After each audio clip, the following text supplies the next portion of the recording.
На местото на старата фабрика за сапун Цветан Димов во Кисела вода, кој е еден од главните адути во предизборната кампања на кандидатот за градоначалник на Кисела вода, од ВМРО ДПМН Билјана Беличанец Алексич, треба да биде изграден нов репрезентативен објект. Во скоро време се надеваме и ќе издействуваме да биде една убава слика како убав премин од високиот сјај на центар во влезот на нашата општина Кисела вода. Беличанец Алексич не ги откри деталите за тоа што точно треба да биде изградено на тоа место, но најави дека тоа ќе биде нешто што го заслужуваат граѓаните на Кисела вода.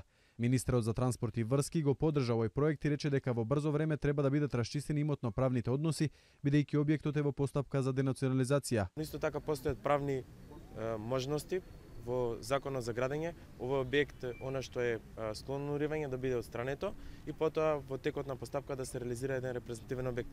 Како да е Министерството за транспорт и врски преку Комитетот за градежна експанзија ќе стоиме зад идниот градоначалник да се расчисти имотно правно ова локација, потоа да има еден репрезентативен објект како и самата што најави. Јана Киевски потенцираше дека тие како влада стојат зад проектите на кандидатите за градоначалници, бидејќи како што рече и тие учествувале во нејзината изработка.